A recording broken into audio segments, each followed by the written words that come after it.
Hello everyone. आज एक new vacancy के बारे में डिस्कस करेंगे जो national atmospheric research laboratory department of space government of India की तरफ से आ रहा है। ये जो वैकेंसी है लेवल 10 का है। पोस्ट का नाम साइंटिस्ट है और भी है जिसके लिए एक्सपीरियंस नहीं रखा गया है। अगर आपके पास है तो बहुत अच्छी बात है, आप पूरा इसको देख लीजिए। हाँ, ये एडवर्टाइजमेंट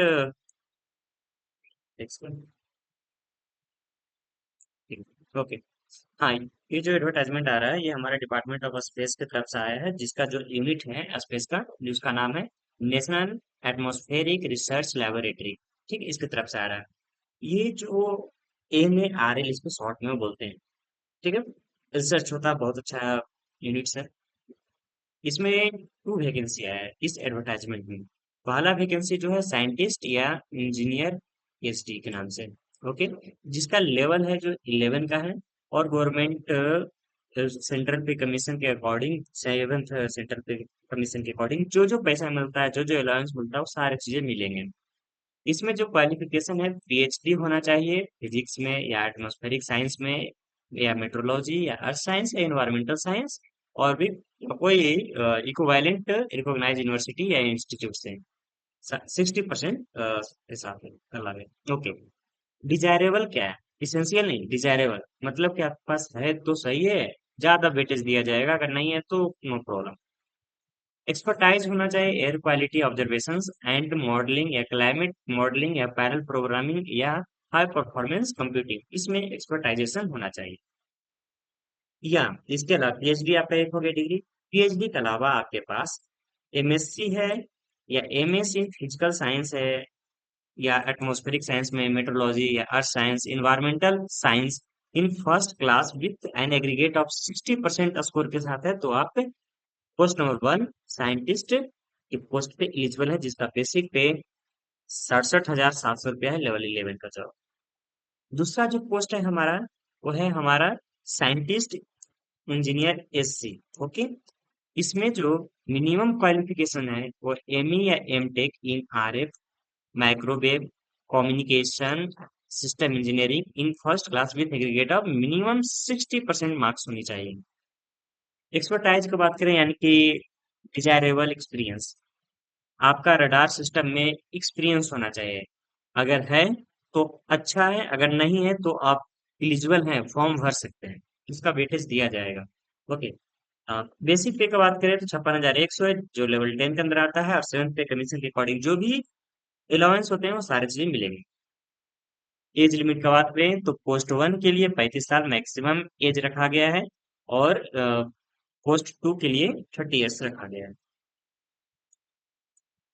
ओके, एज लिमिट है। मैक्सिमम एज का जो रिलैक्सेशन होता है, जो भी सेंट्रल गवर्नमेंट के अकॉर्डिंग जो रूल है उसके अकॉर्डिंगली आपको मिलेगा रिलैक्सेशन। पे और अलाउंस का हम आपको पहले डिस्कस कर चुके हैं, क्या मिलेंगे। मिनिमम इसेंशियल क्वालिफिकेशंस के बारे में बताएं आपको, तो आप अभी देख लिए थे, लेकिन इसके अलावा भी कुछ पॉइंट्स नोट में याद रखना है, जो ये है। पहला, द प्रिस्क्राइब्ड जो इसेंशियल क्वालिफिकेशंस था आर मिनिमम, वो मिनिमम है, and the merit positions of the same does not entitled candidates to be called for the interview। मतलब ये कि अगर कोई ऐसा सिचुएशन आता है जहां पे कैंडिडेट्स ज्यादा होते हैं या कोई और भी रीजंस होता है, तो उस केस में, और भी रीजंस मतलब जो जस्टिफिएबल हो, उस रीजन में आपका मिनिमम क्वालिफिकेशंस मैटर नहीं करेगा। इसके अलावा और भी कुछ पैरामीटर रखा गया है, उसके बेसिस पे कैंडिडेट्स को शॉर्टलिस्ट करेंगे। आप मिनिमम क्वालिफिकेशन रखते हैं तो भी आपको इंटरव्यू के लिए नहीं बुलाया जाएगा, ऐसा है। क्या क्या क्राइटेरिया है उसमें, वो भी बताएंगे। दूसरा नोट्स पॉइंट है, in the event of number of applications being large, NARL यानी कि नेशनल, पूरा फुल फॉर्म है, will adopt shortlisting criteria. क्या है क्राइटेरिया? पहला, higher educational qualification then the minimum prescribed जो क्वालिफिकेशन है उसका। दूसरा है basis of higher experience in the relevant field then the minimum experience जो था वो।